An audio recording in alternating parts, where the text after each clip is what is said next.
ലോകത്ത് നിലനിൽക്കുന്ന മുഴുവൻ ആളുകളോടുമായി പുണ്യ റസൂലിന്റെ സ്വല്ലല്ലാഹു അലൈഹി വസല്ലം തങ്ങളുടെ അന്ത്യപ്രഭാഷണത്തിന്റെ ശകലമാണിത്. അലാ അറിയണേ, വസ്തൗസൂ ബിന്നിസാഇ ഖൈറാ, നിങ്ങളുടെ ആശ്രിതരായി, നിങ്ങളുടെ ജീവിത പങ്കാളിയായി, നിങ്ങളുടെ രഹസ്യമറിയാൻ, നിങ്ങളുടെ കൂടെ പടച്ചതമ്പുരാന്റെ നാമം ചൊല്ലി നിക്കാഹ് ചൊല്ലി നിങ്ങളുടെ കൂടെ വന്ന നിങ്ങളുടെ ഭാര്യമാരെ നിങ്ങൾ നന്നായി പരിരക്ഷിക്കണമേ. അവർക്ക് ഇമോഷണൽ പ്രൊട്ടക്ഷൻ കൊടുക്കുക. ശാരീരികമായ പ്രൊട്ടക്ഷൻ മാത്രമല്ല, ഇമോഷണൽ പ്രൊട്ടക്ഷൻ. ഞാൻ നിന്റെ കൂടെയുണ്ട്, നിങ്ങളവരെ വഴിയാധാരമാക്കി പോവല്ലേ. വസ്തൗസൂ ബിന്നിസാഇ ഖൈറാ ഫഇന്നമാ ഹുന്ന ഇൻദകും അവാൻ ഫഇന്നമാ ഹുന്ന അവാനുൻ ഇൻദകും, നിങ്ങളെ ആശ്രയിച്ചു കഴിയുന്നവരാണവർ. അലാ വഹഖുഹുന്ന അലൈക്കും അൻ തുഹ്സിനൂ ലഹുന്ന ഫീ കിസ്വതിഹിന്ന വതആമിഹിൻ, ആ പെണ്ണുങ്ങൾക്ക് അവകാശപ്പെട്ടതാണ് പുരുഷന്മാരെ, നിങ്ങളവർക്ക് നല്ല ഭക്ഷണവും നല്ല വസ്ത്രവും നല്ല പെരുമാറ്റവും അവർക്ക് നൽകണമേ. ഹബീബായ നബി തങ്ങൾ പറഞ്ഞു, നിങ്ങളിൽ ഏറ്റവും നല്ലവർ ഖൈറുക്കും ഖൈറുക്കും ലി അഹ്ലിഹി വഅന ഖൈറുക്കും ലി അഹ്ലി, നിങ്ങളിൽ ഏറ്റവും നല്ലവർ നല്ല ഡിഗ്രി എടുത്തവരാണോ, PhD ഉള്ളവരാണോ, മെഡിസിൻ പഠിച്ചവരാണോ, എഞ്ചിനീയർ ആണോ, ഗൾഫിൽ അത്ര ശമ്പളമുള്ള ആളാണോ, ആരാ നിങ്ങൾ ഏറ്റവും നല്ലവര്? ആരാ നല്ലവര്? പുണ്യനബി ഞങ്ങൾ പഠിപ്പിച്ചു സ്വല്ലല്ലാഹു അലൈഹി വസല്ലം. കുറേ നിസ്കരിക്കുന്നവരോ, ചില ആൾക്കാർക്ക് നിസ്കരിക്കാൻ സമയം കിട്ടൂല, അവർക്ക് ഫർളേ പറ്റുന്നുള്ളൂ, അവർ ജോലിക്ക് പോകുന്നവരാ, അവർ ഉറക്കൊഴിക്കുന്നവരാ, അവർക്ക് യാത്ര ചെയ്യേണ്ടി വരും, കുറെ നോമ്പുൽക്കാൻ അവരെ കൊണ്ട് പറ്റിയില്ലെന്ന് വരും. ആരാണ് ഏറ്റവും നല്ലവർ? ഒരു മനുഷ്യനിലെ ഗുഡ്നെസ്, ഒരു മനുഷ്യന്റെ നന്മ അളക്കുന്നത് എങ്ങനെയാണ്? റസൂലുള്ളാഹി നമുക്കൊക്കെ ദാവാൻ പറ്റും. ഖൈറുക്കും, the best of you, നിങ്ങളിൽ ഏറ്റവും നല്ലവർ. ഖൈറുക്കും ലി അഹ്ലിഹി are the best to their wives, സ്വന്തം കെട്ടിക്കൊണ്ടെന്ന പെണ്ണിനോട് നല്ല നിലക്ക് സ്നേഹത്തോടെ പെരുമാറാൻ കഴിയുന്ന ഭർത്താവാണ് ലോകത്തെ ഏറ്റവും നല്ല മനുഷ്യനെന്ന് പുണ്യ റസൂൽ സ്വല്ലല്ലാഹു അലൈഹി വസല്ലം. നമ്മുടെ പള്ളി കമ്മിറ്റി ആയിരിക്കും, നമ്മൾ ഉറൂസ് കമ്മിറ്റിയിലുണ്ടാവും, നേർച്ച കമ്മിറ്റിയിലുണ്ടാവും, പഞ്ചായത്ത് കമ്മിറ്റിയിലുണ്ടാവും, പാർട്ടിയുടെ പ്രധാന സാരഥ്യം വഹിക്കുന്ന ആളുകളൊക്കെ ആയിരിക്കാം. അതോടൊപ്പം നമ്മൾ നമ്മുടെ വീട്ടിലെ ഏറ്റവും നല്ല ഭർത്താവും നല്ല വാപ്പയുമാവാൻ കഴിയണം. അപ്പോഴേ നമ്മൾ നന്നാവുള്ളൂ. അല്ലെങ്കിൽ നാട്ടുകാരുടെ മുമ്പിൽ നമ്മൾ നല്ലവരായിരിക്കാം. നമ്മൾ നല്ലവരാകുന്നത് ഖൈറുക്കും ലി അഹ്ലിഹി, സ്വന്തം ഭാര്യയോട് ഏറ്റവും നന്നായി പെരുമാറുന്നവരാണ്. എന്തുകൊണ്ടാണ് ഈ പ്രേമം വേണ്ടെന്ന് പറയാൻ കാരണം എന്നറിയോ? അത് ഉത്തരവാദിത്വമില്ലാത്ത കളിയാണ്. അത് എപ്പോഴും ഇട്ടേച്ചോടാൻ പറ്റും. പെണ്ണ് വിചാരിക്കും, അല്ലാഹ് ഇവന്നെ കെട്ടാൻ പോവുകയാണ്, അപ്പൊ പിന്നെ അവൾ ഉള്ളത് മുഴുവൻ അപ്പുറം അങ്ങോട്ട് കൊടുക്കും. അവന് കിട്ടേണ്ടത് കിട്ടിക്കഴിഞ്ഞാൽ അവൻ പിന്നെ വേറെ മേച്ചിൽപ്പുറം തേടി പോകും. അത് പുരുഷന്മാരുടെ പ്രകൃതം ബഹുഭൂരിഭാഗം അങ്ങനെയാണ്. പെൺകുട്ടികളുടെ ചിന്തകൾ അങ്ങനെ ആവണമെന്നില്ല. അവർ നിഷ്കളങ്കമായും ആത്മാർത്ഥമായും സ്നേഹിച്ചു തുടങ്ങി. അങ്ങനെയൊന്നും ഇപ്പുറത്തെ സൈഡിൽ ഉണ്ടായിക്കോണമെന്നില്ല മോളെ, അത് നീ മനസ്സിലാക്കണം. ഇട്ടേച്ചു പോകും. വ്യഭിചാരത്തിൽ നിന്നൊരു കുഞ്ഞ് ജനിച്ചെന്ന് വരും, അതിന് അബോർഷൻ ചെയ്തെന്ന് വരും, അല്ലെങ്കിൽ അത് എങ്ങനെയെങ്കിലും അതിനെ ഓവർകം ചെയ്തെന്ന് വരാം. ഹറാമുകൾ ആരംഭിച്ചു കഴിഞ്ഞു, മാനസികമായി തകരും. അവൻ എവിടെയെങ്കിലും ഉപേക്ഷിച്ചു പോയി, ഇനി എനിക്ക് നിന്നെ വേണ്ടാന്നൊരു മെസ്സേജ് കൂടെ വന്നാൽ അവൾ തകരും. ചിലർ ആത്മഹത്യയിലേക്ക് പോകും. ഇനി എനിക്ക് ഒരാളെ സ്വീകരിക്കാൻ കഴിയില്ല, എൻ്റെ മനസ്സിൽ ഒരാൾ കയറിക്കൂടി, ഇനി എൻ്റെ മനസ്സിന് ഒരാൾ ഉൾക്കൊള്ളാൻ ഒക്കെ ശരിയാണ്. കാം ഡൗൺ, റിയാലിറ്റി മനസ്സിലാക്കണം. അതങ്ങനെ സംഭവിച്ചു, വിട്. നിന്റെ ജീവിതം നിനക്ക് പരിശുദ്ധമാക്കാൻ ഇനിയും അവസരമുണ്ട്. തൗബ ചെയ്യുക, അല്ലാഹുവിലേക്ക് മടങ്ങുമോളെ. ഹലാലായ ഒരു ഭർത്താവിനെ നീ സ്വീകരിക്കുക. ഒരു ഭർത്താവ് എന്ന് പറയുന്ന ഉത്തരവാദിത്വമാണ്. വഅഖദന മിൻകുന്ന വഅഖദന മിൻകും മീസാഖൻ ഗലീളാ. It's a divine covenant. പടച്ചതമ്പുരാന്റെ നാമം ചൊല്ലിയുള്ള ഒരു ഉത്തരവാദിത്വം ഏറ്റെടുക്കലാണ് നിക്കാഹ് എന്ന് പറഞ്ഞ സവ്വജ്തുക വൻകഹ്തുക എന്ന് പറഞ്ഞ് ഖബിൽതു മിൻക നിക്കാഹഹ വതസ്വീജഹ ബിഹാദൽ മഹരി എന്ന് പറയുമ്പോൾ ആ പെണ്ണിൻ അവൽ നിന്ന് ജനിക്കുന്ന മക്കളുടെ ഔദ്യോഗിക പിതാവ് ഇവനാണ്. അവളുടെ ഔദ്യോഗിക ഗാർഡിയൻ ഇവനാണ്. അവളെ രക്ഷിക്കേണ്ടത്, അവളെ സംരക്ഷിക്കേണ്ടത്, അവൾക്ക് ഇമോഷണൽ, ഫിസിക്കൽ, ഇക്കണോമിക്കൽ സ്ട്രെങ്ത് നൽകേണ്ടത് ഇവനാണ്, ഈ ഭർത്താവാണ്. ഈ ഉത്തരവാദിത്വത്തിൽ നിന്ന് ഒഴിഞ്ഞു മാറാൻ ഒരു ഭർത്താവിന് കഴിയില്ല. നിക്കാഹ് ചൊല്ലിക്കഴിഞ്ഞാൽ കാമുകന് ഒഴിഞ്ഞുമാറുക എളുപ്പമാണ്, റോഡ് സൈഡിൽ ഇട്ടേച്ചു പോകും. അതുകൊണ്ട് ദീൻ പറഞ്ഞു, നിങ്ങൾ പ്രേമിക്കുകയാണെങ്കിൽ സീരിയസ് ആയിട്ട് പ്രേമിക്കുക. അതിനാ നിക്കാഹ് ചെയ്യാൻ പറഞ്ഞത്. അത് നിക്കാഹിലൂടെയാ. നിനക്ക് പ്രേമിക്കണോ, സീരിയസ് ആയിട്ട് പ്രേമിക്കുക. നിക്കാഹാകുന്നത് വരെ പ്രേമം. നിക്കാഹായി കഴിഞ്ഞാൽ പിന്നെ അവിടെ ഇട്ടേച്ചൂടുക. പിന്നെ ആ കുട്ടിയോട് പാതിരാവ് നേരം പുലരുന്നവരെ, ആ കുട്ടിക്ക് എക്സാമിന് പോലും പഠിക്കാൻ പറ്റാത്ത വിധം ബുദ്ധിമുട്ടാക്കിയിട്ട് ഫോൺ കോൾ ചെയ്തിട്ട് നേരം വെളുപ്പിച്ച് ഉറങ്ങാൻ പറ്റാണ്ട് കോളേജിൽ പോയി പഠനമൊക്കെ തകരാറിലായി അവസാനം നിക്കാഹാണ് കഴിഞ്ഞപ്പോൾ വിളിയില്ല, വർത്താനമില്ല, തിരിഞ്ഞോക്കലുമില്ല. ഇത് കള്ളത്തരമാണ്. അതുകൊണ്ട് പറഞ്ഞു, നിക്കാഹിന്റെ മുമ്പ് നിങ്ങൾ സംസാരിക്കാൻ നിൽക്കണ്ട. എന്തേ? അതൊക്കെ ബഡായിയാണ്. പലതും പറയാലോ. കല്യാണം കഴിക്കുന്നതിന് മുമ്പല്ലേ നമ്മളെ ഹണിമൂണ് നമ്മൾ ന്യൂയോർക്കിലായിരിക്കും. ഇവിടെ അമേരിക്ക വിസ പോയി സൗദിന്റെ വിസ എടുക്കാൻ വേണ്ടിയിട്ട് ഒപ്പില്ല എന്ന് ഓനും പഠിച്ചോനറിയാം. പക്ഷെ പറയുമ്പോൾ എന്താ പറയാ, നമ്മൾ അങ്ങോട്ടാ പോകുന്നത്, നിന്നെ ഞാൻ അങ്ങനെ കൊണ്ടടക്കും, ഇങ്ങനെ കൊണ്ട്. അതുകൊണ്ട് ദീൻ പറഞ്ഞു, ഈ ബഡായി പറയാൻ വേണ്ടി നിങ്ങൾ വിവാഹത്തിന്റെ മുമ്പ് വർത്താനൊന്നും പറയണ്ട. നിക്കാഹ് ചെയ്തിട്ട് നീ പറയുന്നത് ഉത്തരവാദിത്വമുള്ള വർത്താനമാണ്, അതിന് വിലയുണ്ട്, അത് പറഞ്ഞാൽ മതി. അതിന്റെ മുമ്പ് വെറുതെ എന്തിനായി സ്വപ്നം പറഞ്ഞു കൊടുക്കുന്നത്, എന്തിനായി ഇല്ലാത്തത് പറഞ്ഞ് മോഹിപ്പിക്കുന്നത്?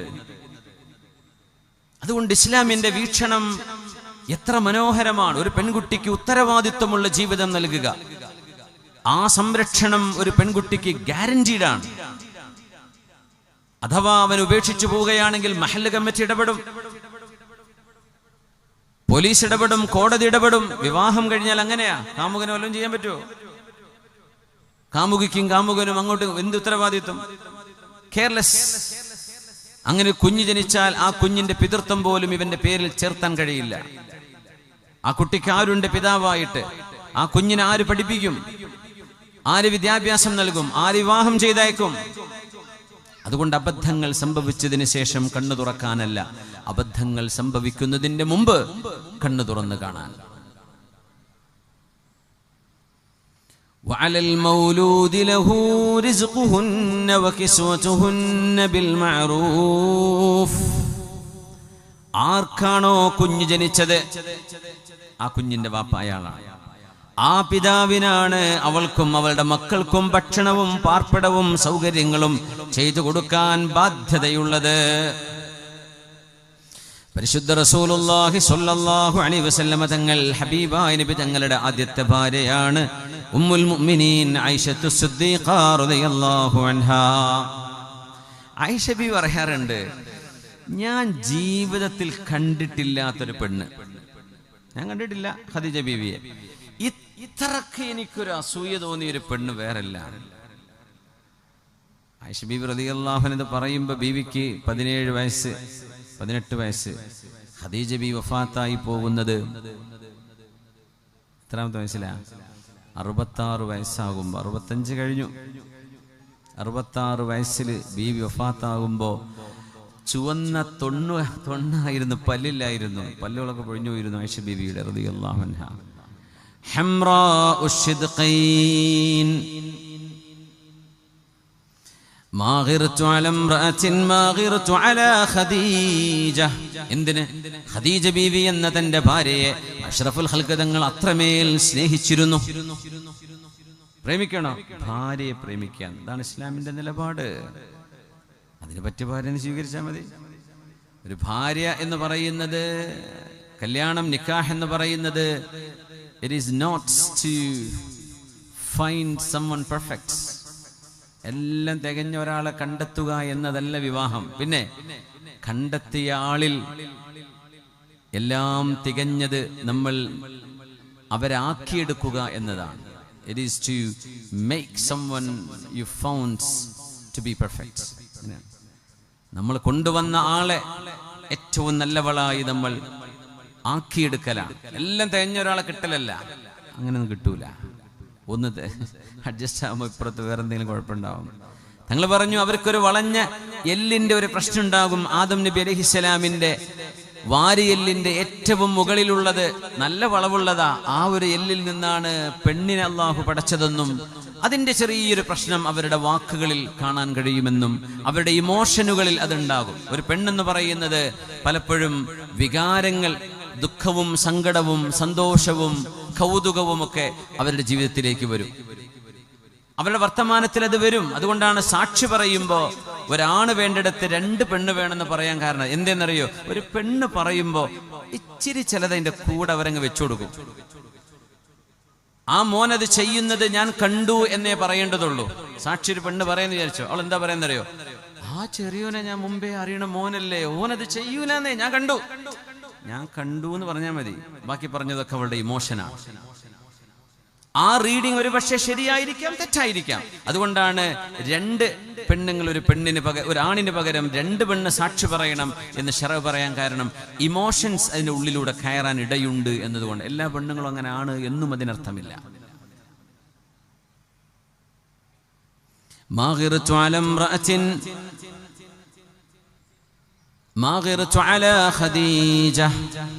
പുണ്യനബി തങ്ങളുടെ പ്രിയപ്പെട്ട ഭാര്യയായ ഖദീജ ബീവി റളിയല്ലാഹു അൻഹയോട് എനിക്കുണ്ടായ അസൂയ പോലെ ഹബീബിന്റെ ചെറുപ്പക്കാരികളായ മറ്റു ഭാര്യമാരോട് പോലും എനിക്ക് തോന്നിയിട്ടില്ല. അത്രമേൽ എനിക്ക് അസൂയ തോന്നിയ ഹബീബിന്റെ ഭാര്യയാണ് ഖദീജ ബീവി റളിയല്ലാഹു അൻഹാ.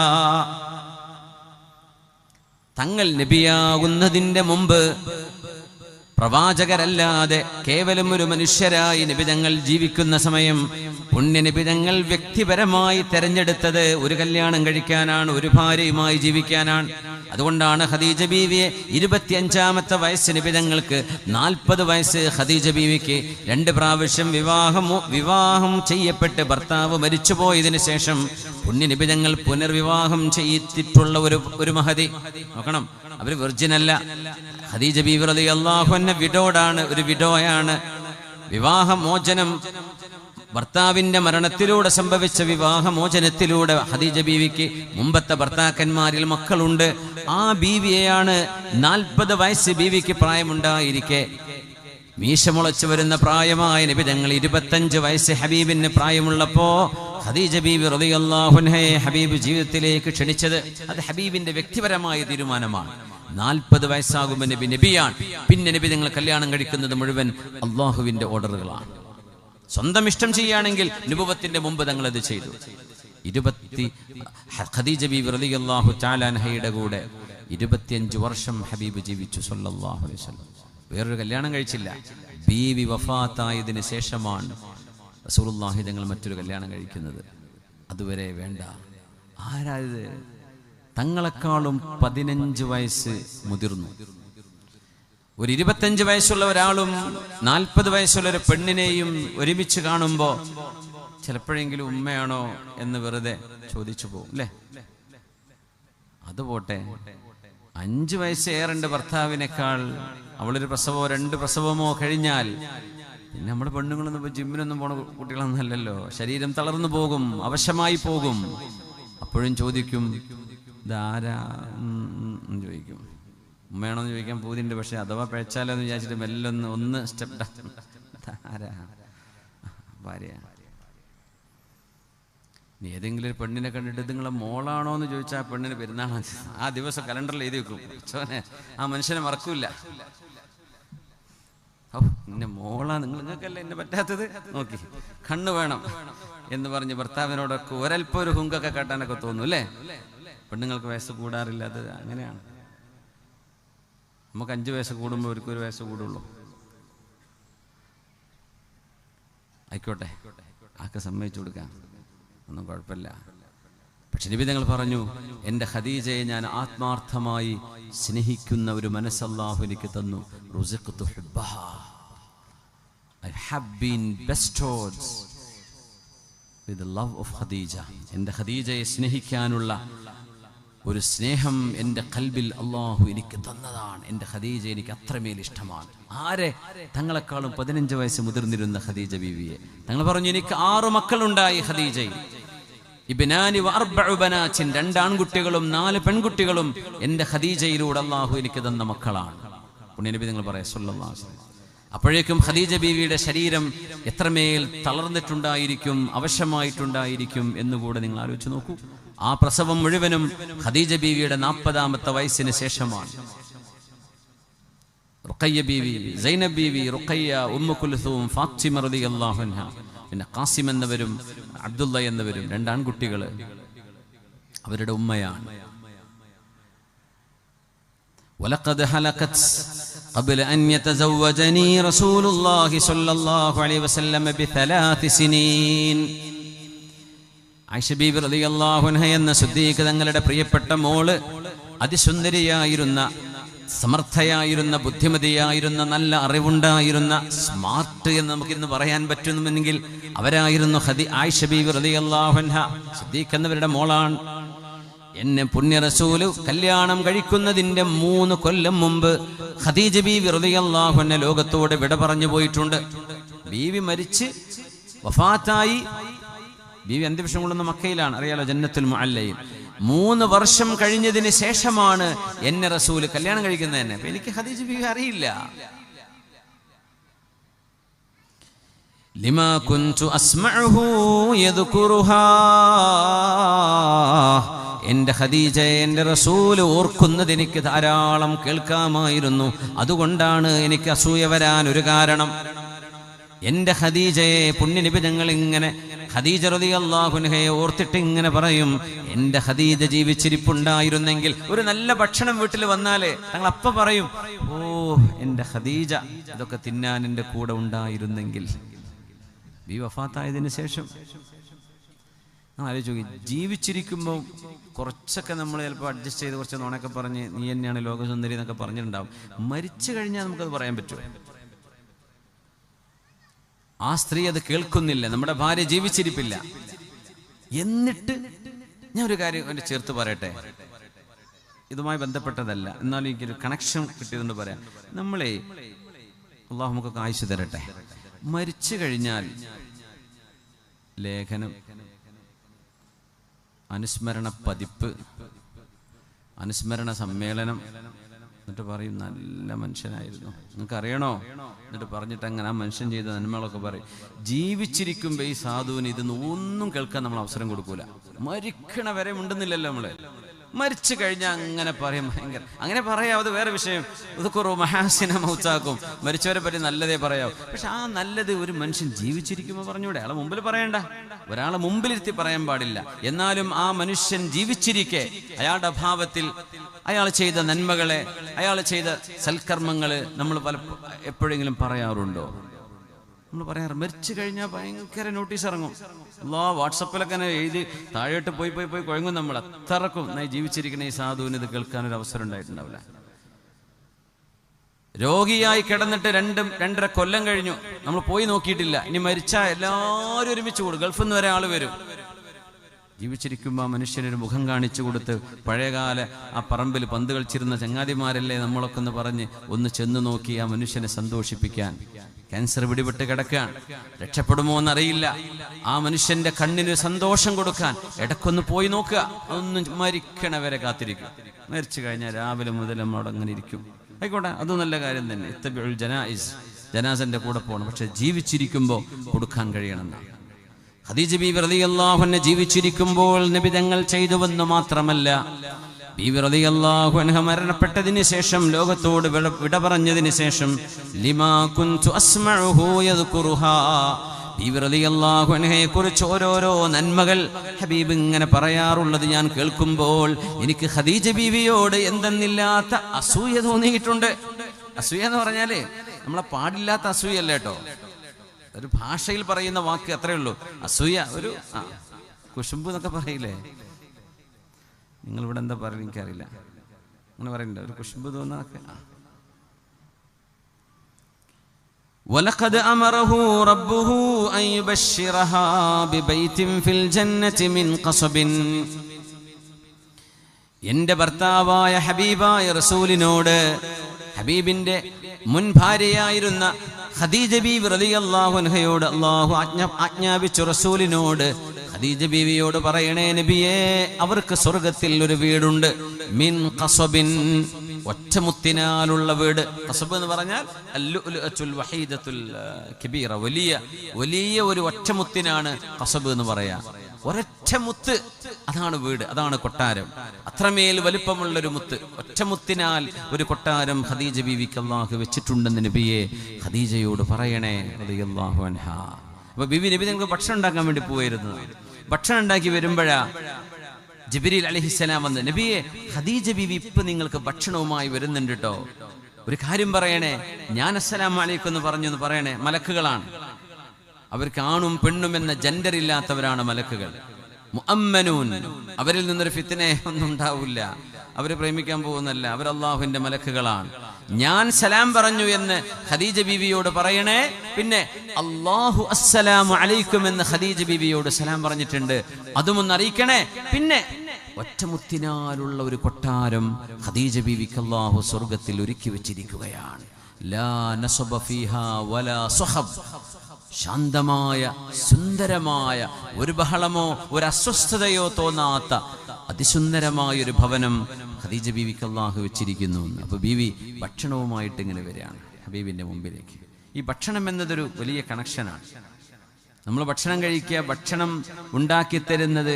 പിന്നെ ആണുങ്ങളോട് പറയണേ, ദയവ് ചെയ്തിട്ട് ഒരു ഉപ്പ് കൂടി എന്ന് വിചാരിച്ചിട്ടോ എരിവ് ഏറിയെന്ന് വിചാരിച്ചിട്ടോ ഒരു ഭക്ഷണത്തെയും കുറ്റം പറയരുത്. അതിന് ഉള്ളരിഞ്ഞുണ്ടാക്കേണ്ട പണി നമ്മൾ ഒന്ന് അരിഞ്ഞു നോക്കാത്തത് കൊണ്ടാണ്. ഒരു കറി കുറ്റം പറഞ്ഞ് 2 വാക്കിലൂടെ ഇതെന്ത് കറിയാ എന്ന് പറയാൻ വല്ല പണിയുണ്ടോ?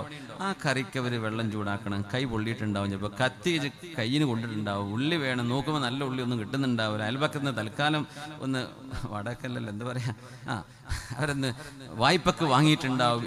ഇങ്ങനെയൊക്കെ എന്തൊക്കെ കഷ്ടം. അതിൻ്റെ അടുത്ത് കുട്ടി കരഞ്ഞ്, അപ്പോഴേക്ക് കുട്ടീൻ്റെ ഡയാപ്പർ പാമ്പേഴ്സ് മാറ്റി കൊടുക്കാൻ, അപ്പോഴേക്കും ഒരാൾ ബെല്ലടിച്ചു, ഇതാന്ന് റെസിറ്റ് കയറ്റി വന്നിട്ട് ഇവരെ ഇതിൻ്റെയൊക്കെ ഇടയിലാണ് വരുന്നുണ്ട്. അപ്പം ഇച്ചിരി ഉപ്പിട്ടോ ഓർമ്മല്ലാണ്ട് ഇച്ചിരി ഉപ്പ് ഏറിട്ട് പോയിട്ടുണ്ടാവും. നമ്മൾ ജുമ കഴിഞ്ഞ് ചെല്ലുമ്പോൾ ഒരു വല്ലാത്ത വിശപ്പാണ്. അങ്ങനെ ഖത്തീബ് ഉസ്താദ് മിമ്പറുമ്മ കയറി പിന്നെ ഒന്നും ചെയ്യാൻ പാടില്ല എന്നല്ലേ, അപ്പം അടങ്ങിയിരിക്കുമ്പോൾ വയറ്റിലെ കാര്യം പിന്നെ ഓർമ്മ വരിക. അതാണ് ജുമ കഴിഞ്ഞാൽ വല്ലാത്ത, വേറൊന്നും ചിന്തിക്കാനില്ലല്ലോ, അടങ്ങിയിരിക്കണ്ടേ, മൊബൈൽ നോക്കാൻ പാടില്ല. ഖത്തീബ് ഉസ്താദ് മിമ്പറുമ്മ ഖുത്ബ ഓതുമ്പോൾ ഖുർആൻ ഓതാൻ വരെ പാടില്ല, ദിക്റെല്ലാം വരെ പാടില്ല എന്ന്. അൻസിത്തു, മിണ്ടാതിരുന്ന് കേൾക്കണം. അപ്പോൾ എനിക്ക് വിശക്കുന്നുണ്ടോ, വിശപ്പുണ്ടോ, ഈ ഓർമ്മയിലാണ് ഓടുന്നത്. അപ്പൊ പിന്നെ ചെല്ലുമ്പോഴേക്കും ഭക്ഷണം കിട്ടണം. അതാ ജുമ കഴിഞ്ഞാൽ പിന്നെ വലിയ ക്ഷമ ആർക്കും ഉണ്ടാവില്ല. ഇനി റമദാൻ വന്നാൽ ഭയങ്കര ക്ഷമയായിരിക്കും അല്ലേ? റമദാൻ ഇപ്പൊ അങ്ങനെ അക്ഷമ കാണിക്കുന്നുണ്ടോ? നമ്മളെ മൈൻഡാണ് വിഷയം. റമദാനിൽ വരെ ഒരു രക്ഷയില്ല, നോമ്പ് തുറക്കാൻ നേരാവാതെ. അപ്പം മടങ്ങിയിരിക്കും. ആ ഭക്ഷണം അവര് വിളമ്പിത്തരും, ഇച്ചിരി നേരം വൈകും, എന്തെങ്കിലും കുഴപ്പം, അപ്പൊ കുറ്റം പറഞ്ഞു ചെയ്യരുത്.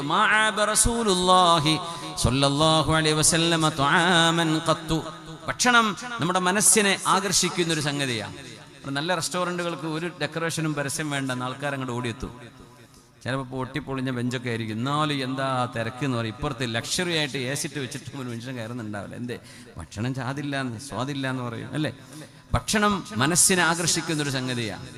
നല്ല ഭക്ഷണം ഉണ്ടാക്കുന്ന വീട്, ആ വീട്ടുകാര്, ആ നാട്ടുകാര്, അവരോടൊക്കെ വല്ലാത്തൊരു ഇഷ്ടം തോന്നും അല്ലേ? ഇപ്പൊ ടയറൊക്കെ എല്ലാം ഉണ്ടാക്കുന്നത്, ടയറൊക്കെ ഇട്ട് നാട്ടിൽ ഗൾഫിലേക്ക് പോവാണല്ലേ, ഗൾഫിലേക്ക് ടയർ എക്സ്പോർട്ട് ചെയ്യണം നമ്മള്. MRFന്റെ ടയറല്ല, നമ്മുടെ തൊട്ടിൽപ്പാലത്തെ കുറ്റ്യാടിയിൽ ടയർ. അൽഹംദുലില്ലാ. അപ്പൊ അതിന്റെ കൂടെ കറിയൊക്കെ കൊടുത്തയക്കും, എന്തോ ഒരു സന്തോഷം. നീ എന്തേ കൊണ്ടുവന്നു? അതുവരെ വയറ് നിറച്ച് തിന്നോനും ഗൾഫിൽ നിന്ന് വന്നു എന്ന് പറയുമ്പോൾ ഇറച്ചി മത്തലൊക്കെ ഉണ്ടോ എന്ന് ചോദിച്ചിട്ട് പോയി അടിക്കും അല്ലേ? അതൊരു ഇഷ്ടമാണ്. ഭക്ഷണം എന്നത് നമ്മുടെ ഒരു വികാരമാണ്, നമ്മുടെ അതൊരു രസമാണ് അല്ലേ? അൽഹംദുലില്ലാ. ഞങ്ങൾ ഇന്നലെ രാത്രി ഒരു വീട്ടിൽ പോയി. വയനാട്ടിലായിരുന്നു ഇന്നലെ. അപ്പോൾ രാത്രി 11 മണിക്ക് ഞങ്ങളുടെ സുഹൃത്ത് കാണണമെന്നൊക്കെ സന്തോഷം പറഞ്ഞു, പരിപാടി കഴിഞ്ഞിട്ട് വരാമെന്ന് പറഞ്ഞു. രാത്രി 12 മണി വരെയൊക്കെ എത്തിയപ്പോഴേ അപ്പോൾ അവിടെ ഇച്ചിരി ബീഫ് എന്തോ റെഡിയാക്കി വെച്ച്, പിന്നെ വേറെ ഫ്രൂട്ട്സ് അതൊക്കെ വെച്ചിട്ടുണ്ട്. അത് വെറുതെ അതിൽ ഒരു ഉണ്ണിയപ്പം വെച്ചിട്ടുണ്ട്. അപ്പോൾ ഞാൻ ചോദിച്ചു, ബീഫ് ആകുമ്പോഴേക്ക് പഴംപൊരിയാണല്ലോ വേണ്ടത്, അങ്ങനെ കേട്ടിട്ടുണ്ട്. അപ്പോൾ പറഞ്ഞു ഉണ്ണിയപ്പാണ് വയനാട്ടിലെ ട്രെൻഡ് എന്ന് പറഞ്ഞപ്പോൾ അതൊക്കെ വെച്ച് ഇങ്ങനെ കഴിച്ചു. കുറച്ച് ഇച്ചിരി രാത്രി ഭക്ഷണം കഴിക്കാറ് കുറവാണ്. അപ്പോൾ ഏതായാലും ഒരു വീട്ടിലേക്ക് ചെല്ലുമ്പോൾ നമ്മളിപ്പോൾ നമ്മുടെ ഡയറ്റാണ്, നമ്മൾ അതാണ് പറയാൻ പറ്റില്ലല്ലോ. ആ വീട്ടുകാരുടെ സന്തോഷത്തിന് ഒക്കെ കഴിഞ്ഞു പോകുമ്പോൾ എൻ്റെ കൂടെ എൻ്റെ സുഹൃത്തുണ്ട് ഷാഫി പറഞ്ഞു, ഉസ്താദെ 11 മണിക്ക് ഭക്ഷണം കഴിക്കാന്ന് പറഞ്ഞാൽ വിഷാണെന്നാണ് ഞാൻ കേട്ടത്. അപ്പോൾ ഈ പറഞ്ഞ മഹാ എൻ്റെ കൂടെ ഇരുന്ന് ഭക്ഷണം കഴിച്ച ആളാണ്. ആ സമയത്തൊന്നും പറയാതെ റൂമിലേക്ക് എത്താൻ നേരത്തെ പറയണത് 11 മണിക്ക് ഭക്ഷണം കഴിച്ചാൽ അത് വിഷമാണ്. പക്ഷെ നമ്മൾ കഴിച്ചു. അത് നല്ല സ്വാദിഷ്ടമായ ഭക്ഷണം നമ്മൾ കാണുമ്പോൾ നമ്മൾ കഴിച്ചു പോകും, ഇച്ചിരിയാണെങ്കിലും അല്ലേ. അപ്പം നമ്മൾ ടൈം തെറ്റിയിട്ടുണ്ടെന്നോ ഡയറ്റാണെന്നോ അതൊന്നും നമ്മൾ നോക്കുന്നില്ല. എന്തേ, നമ്മുടെ മനസ്സിന് അത്രമേൽ സന്തോഷം നൽകുന്ന ഒരു അനുഭവമാണത്. പുണ്യനബി തങ്ങൾ പറഞ്ഞു, തങ്ങൾ ഒരു ഭക്ഷണത്തെയും തങ്ങൾ കുറ്റം പറഞ്ഞിട്ടില്ല. മാ ആബ റസൂലുള്ളാഹി സ്വല്ലല്ലാഹു അലൈഹി വസല്ലം തുആമൻ ഖത്തു. ഒരു ഭക്ഷണത്തെയും നബി തങ്ങൾ കുറ്റം പറഞ്ഞിട്ടില്ല ജീവിതത്തിൽ, ഒരു ഭക്ഷണത്തെയും. ഇനിഷ്തഹാഹു അകല, തങ്ങൾക്ക് ഇഷ്ടപ്പെട്ടോ തങ്ങളത് തിന്നും. വഇൻ കരിഹഹു തറക, തങ്ങൾ ഇഷ്ടപ്പെട്ടില്ലേ തങ്ങളത് തിന്നൂല. ഉടുമ്പ് കൊണ്ടുവന്നു തങ്ങളുടെ തീൻമേശയിൽ. തങ്ങളുടെ ബനി ഹിലാൽ ഗോത്രത്തിലെ ഒരു പെണ്ണ് തങ്ങൾക്കൊരു ഉടുമ്പിനെ പൊരിച്ചു കൊണ്ടുപോയി കൊടുത്തു. ഉടുമ്പില്ലേ, അപ്പൊ തങ്ങളത് കഴിക്കുന്നില്ല. അപ്പൊ ഖുറൈശികൾ അത് കഴിക്കാറില്ലായിരുന്നു. അപ്പൊ തങ്ങൾ പറഞ്ഞു, ഇതെന്റെ നാട്ടിൽ ഞാൻ കഴിക്കാത്തതാണ്, അതുകൊണ്ട് ഇന്നി ആഫുഹ, എനിക്കത് വേണ്ടാന്ന് തങ്ങൾ പറഞ്ഞു. അപ്പൊ ഒരു സ്വഹാബി, നബി അത് ഹറാമാണോന്ന്, ഉടുമ്പ് ഹറാമാണോന്ന് ചോദിച്ചു. പൊന്നാര ചങ്ങാതിമാരെ, ഇത് പോലീസ് പിടിക്കൂല്ലേ എന്ന് എനിക്കറിയില്ല, ഞാൻ മസല പറഞ്ഞിരുന്നത്. അത് തങ്ങൾ പറഞ്ഞു അത് ഹറാമല്ല, ഹറാമല്ല. കേസും കൂട്ടം പോലീസ് സ്റ്റേഷനുകൾ നോക്കേണ്ടി വരും. ഞാൻ മസല പറയണത് ഹറാമാണോ, ഹറാമല്ല. ഇതങ്ങോട്ട് പറഞ്ഞപ്പോ ഖാലിദ് ഇബ്നു വലീദ് റളിയല്ലാഹു അൻഹു ആ ഉടുമ്പിനെ ഇങ്ങോട്ട് വലിച്ചിട്ട് ഒറ്റയ്ക്ക് മുഴുവൻ കഴിച്ചു എന്നാ. ഖാലിദ് ഇബ്നു വലീദ് റളിയല്ലാഹു അൻഹു തങ്ങൾ ഇഷ്ടപ്പെട്ടില്ല, തങ്ങൾ കഴിച്ചില്ല. തങ്ങൾ ഇതെന്താ അങ്ങനെയൊന്നും തങ്ങൾ പറയൂല. ഇഷ്ടപ്പെട്ടില്ലേ തങ്ങൾ കഴിക്കൂല. അപ്പൊ അവർ ചോദിച്ചു ഹറാമാണോ, തങ്ങൾ പറഞ്ഞു ഹറാമല്ല, പക്ഷെ എനിക്ക് എന്റെ നാട്ടുകാർ ഖുറൈശികൾ അത് കഴിക്കാറില്ല, അതുകൊണ്ട് എനിക്ക് വേണ്ട എന്ന് പറഞ്ഞു. അപ്പൊ ഖാലിദ് ഇബ്നു വലീദ് റളിയല്ലാഹു അൻഹു യോദ്ധാവാണ്, സൈഫുല്ലാഹിൽ മസ്ലൂൽ, അല്ലാഹുവിന്റെ വാളെന്നറിയപ്പെടുന്ന മഹാൻ, അതെടുത്ത് കഴിച്ചു എന്നാ റളിയല്ലാഹു തആല അൻഹു. മാ ആബ റസൂലുള്ളാഹ്, he never complains of any food. ഒരു ഭക്ഷണവും നമ്മൾ എന്ത് ചെയ്യും, നമുക്ക് അഭിപ്രായം പറയാം, കുറ്റം പറയാം, ഇത് എന്ത് ഭക്ഷണം അങ്ങനെ പറയരുത്. അടുത്ത പ്രാവശ്യം ഉപ്പൊക്കെ ഒന്ന് കുറച്ചാൽ നന്നായിരിക്കും കേട്ടോ എന്ന് പറയാം. എരിവിച്ചിരി കൂടുന്നുണ്ടോ ഒന്ന് ശ്രദ്ധിച്ചാൽ നമുക്ക് വയറിനൊക്കെ നല്ലതല്ലേ, ഇച്ചിരി നോക്കണേ, ബാക്കിയൊക്കെ റെഡിയാണ്, ഉഷാറാണ് എന്ന് പറയാം, അഭിപ്രായം പറയാം. പക്ഷെ കുറ്റം പറയരുത്. അത് കാരണം അത് ഉണ്ടാക്കി വെക്കുന്ന മനുഷ്യനുണ്ടാക്കുന്ന വേദന, അത് ആണായാലും പെണ്ണായാലും ഭയങ്കര വേദനയായിരിക്കും. അതുണ്ടാക്കുന്ന ആളുകളുടെ വിഷമം നമ്മൾ കാണണം. അത് റെസ്റ്റോറൻറ്റ് പോയിട്ടും എന്തായാലും പൈസ കൊടുക്കേണ്ടി വരും, മുണ്ടാണ്ട് പോവുക, അടുത്ത പ്രാവശ്യം വരണ്ട. അവിടെ ചെന്നിട്ട് തട്ടിക്കരുത്, എന്ത് ഫുഡാണ് അങ്ങനെയാണ് പറ്റിയിട്ടില്ലേ, ആരങ്ങോട്ട് വിളിച്ചെടുത്ത് നമ്മൾ പോയി കഴിച്ചതല്ലേ. അപ്പൊ അവരുടെ ബില്ല് വാങ്ങിച്ച് കൊടുക്കുക, പിന്നെ പൊയ്ക്കോ, കുറ്റം പറയരുത്. ഇത് മുസ്ലിമിന്റെ ഒരു സംസ്കാരമാണ്. പുണ്യനബി തങ്ങളത് വീട്ടിൽ നിന്ന് തുടങ്ങി. ഒരാളോടും ഒരു ഭക്ഷണവും ഹബീബ് കുറ്റം പറഞ്ഞില്ലെന്നാണ് സല്ലല്ലാഹു അലൈഹി വസല്ലം. പെണ്ണുങ്ങൾക്കെന്ന് ഭയങ്കര ഇഷ്ടമായിരിക്കും ഇന്നത്തെ വേള. അല്ല പറഞ്ഞു കൊടുക്കും, മൂല്യരെ പറഞ്ഞു കൊടുക്കുക, നമ്മളെ വീട്ടിലൊക്കെ തന്നെയാണ് പ്രശ്നം എന്നൊക്കെ ചിലപ്പോൾ ഉള്ളിലവർ പറയുന്നുണ്ടാവും. അങ്ങനെ കുറ്റം പറയുന്നവരുണ്ടാ? ഇന്നു മുതൽ പറയണ്ട. അന്നത്തെ കള്ളാട്ട വേള മുതൽ പിന്നെ കുറ്റം പറഞ്ഞിട്ടില്ല എന്ന് കേൾക്കണം. അൽഹംദുലില്ലാഹ്. ഓക്കെ, അന്ന് വിചാരിച്ച പെണ്ണുങ്ങളെ എന്തെങ്കിലും മുളവെള്ളം കുത്തിക്കലക്കി കൊടുക്കും വേണ്ടേ, മര്യാദക്ക് ഉണ്ടാക്കി കൊടുക്കണേ. പക്ഷേ റസൂലുള്ളാഹി സ്വല്ലല്ലാഹു അലൈഹി വസല്ലമ തങ്ങൾക്ക് ഖദീജ റളിയല്ലാഹു അൻഹ ഭക്ഷണവുമായി വരുമ്പോഴാണ് ഈ സന്തോഷ വാർത്ത പറഞ്ഞു കൊടുക്കുന്നത്. ജിബ്രീൽ അലൈഹിസ്സലാം, അവർക്ക് സ്വർഗ്ഗത്തിൽ ഒരു വീടുണ്ട്. ആയിഷ ബീവി റളിയല്ലാഹു അൻഹ പറയുന്നു, ഇൻകാന ലയദ്ബഹുശാത്ത്, ഹബീബായ നബി തങ്ങൾ ചിലപ്പോഴെങ്കിലും ആടിനെ അറുക്കുമായിരുന്നു. നബി തങ്ങൾ ആടിന്റെ മാംസം കിട്ടുമ്പോ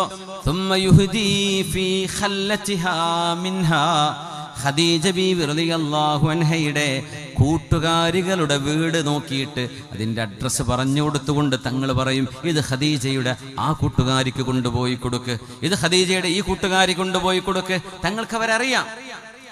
തന്റെ ഭാര്യയുടെ കൂട്ടുകാരികളുമായി ഫ്രണ്ട്ഷിപ്പ് ഉണ്ടാക്കണം എന്നതിന് അർത്ഥമല്ല കേട്ടോ, അങ്ങനെയൊന്നും ചിന്തിക്കരുതേ. മഅദല്ലാഹ്. ഖദീജ ബീവി റളിയല്ലാഹു അൻഹയുടെ കൂട്ടുകാരികളെ നബി തങ്ങൾക്കറിയാം. അതുകൊണ്ട് തങ്ങൾ പറയും, അവരുടെ വീടുകളിലേക്ക് ഇത് കൊണ്ടുകൊടുക്കണേ എന്ന്.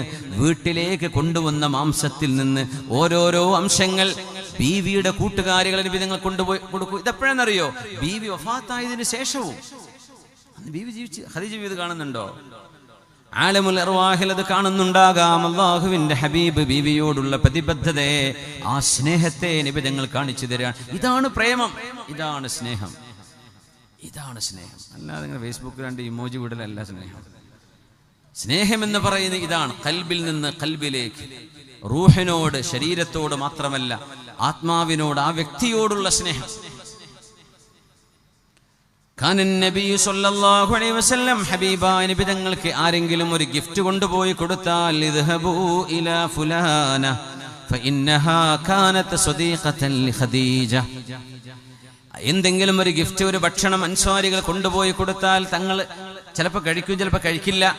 എന്നാൽ തങ്ങൾ പറയും, വീട്ടുകാരുടെ ആവശ്യം കഴിഞ്ഞ് തങ്ങൾ പറയും, ഇതിൽ നിന്ന് ഒരൽപ്പം ആ ഇത്താക്ക് കൊണ്ടുപോയി കൊടുക്കണമേ. എന്തുകൊണ്ട്? കാനത്ത് സ്വദീഖതൻ ലിഖദീജ, എന്റെ ഖദീജയെ ഇഷ്ടപ്പെട്ടിരുന്ന ഖദീജയുടെ കൂട്ടുകാരിയാണവര്. ഇതൊക്കെ പറഞ്ഞപ്പോഴേ ഒരു പെണ്ണിനോടും തോന്നാത്ത അസൂയ എനിക്ക് ഖദീജ ബീവിയോട് തോന്നിയിട്ടുണ്ട് എന്ന് ആയിഷ ബീവി റളിയല്ലാഹു തആല അൻഹ എന്റെ ബീവി പറഞ്ഞു, പൊന്നാര നബിയേ, മാ തുരീദു മിംറഅത്തിൻ ഹംറാഇ ശിദ്ഖൈൻ വഖദ് അബ്ദലകല്ലാഹു ഖൈറൻ മിൻഹാ. പൊന്നാര നബിയേ, മോണകൾ ചെമന്ന് പോയി, പല്ലുകൾ കാണാനില്ലാതെ ചെമന്ന മോണ മാത്രമുള്ള പല്ലില്ലാതെ മോണ മാത്രമുണ്ടായിരുന്ന ഒരു പെണ്ണിന് ഇത്രമേലങ്ങ് സ്നേഹം കൊടുക്കണമോ? വഖദ് അബ്ദലകല്ലാഹു ഖൈറൻ മിൻഹാ, ആ മഹദിയേക്കാളും എത്രയോ മുന്തിയ പെണ്ണിനെ അല്ലാഹു നിങ്ങൾക്ക് പകരം തന്നിട്ടില്ലയോ ഭാര്യയായിട്ട്? അതായത് ഞാൻ ആയിഷ ബീവി പറഞ്ഞില്ല, ബീവി ഉദ്ദേശിച്ചത് അതാണ്.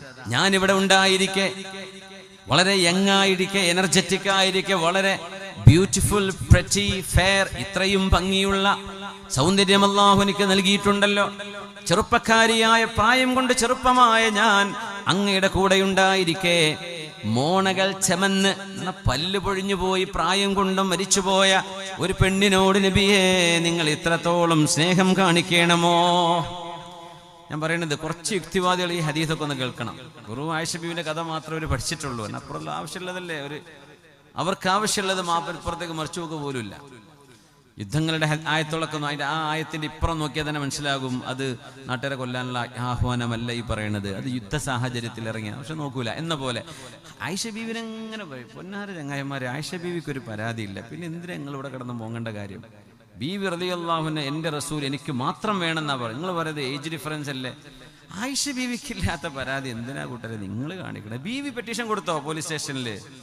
എന്റെ റസൂലിന് പ്രായം കൂടുതലാ, എന്റെ വാപ്പ നിർബന്ധം. ആയിഷ ബീവി എന്താ പറയുക? എന്റെ റസൂല് എനിക്ക് കിട്ടണം, വേറെ ആരുടെ പോകാൻ പാടില്ല. എന്നിട്ട് ബീവി പറയാ, എന്റെ മടിയിൽ തലവെച്ചുകൊണ്ടാണ് ഹബീബ് വഫാത്തായത്, അത് എന്റെ ഭാഗ്യമാണ്. അങ്ങനത്തെ ഒരു പെണ്ണ് നിങ്ങൾ ഇവിടെ ശ്രീ സ്വാതന്ത്ര്യം പറഞ്ഞ ഒച്ചപ്പാടുണ്ടാക്കണമല്ല, വേറെ എന്തൊക്കെ ഇവിടെ പ്രശ്നങ്ങളുണ്ട്, അതിൽ കിടപെട്ടൂടെ? ആയിഷ ബീവിന്റെ വിഷയം വലിയ ചർച്ച. കുറെ ഇതൊക്കെ ഔട്ട് ഓഫ് ഫാഷനായി മാറിയിരിക്കണം ഇപ്പൊ അല്ലേ? ഇസ്ലാമിനെ കുറച്ച് ഇപ്പൊ അതിന്റെ രസമല്ല. എപ്പോഴും തന്നെ പറഞ്ഞു, നമ്മൾ പിന്നെ ഭയങ്കര ക്ഷമന്റെ ആൾക്കാരായതുകൊണ്ട് നമ്മൾ കേൾക്കാതെ നിന്നതുകൊണ്ട് അവർ തോറ്റത്. ഇതിനൊക്കെ ഒച്ചപ്പാടുണ്ടാക്കാൻ നിന്നാൽ എന്തൊക്കെ പറയേണ്ടി വരും? ഓരിപ്പം മിണ്ടാണ്ടായിപ്പോയി, എന്ത് പറഞ്ഞിട്ട് കാര്യമില്ല. എന്നായിക്കോട്ടെ, പഠിക്കും മക്കളെ.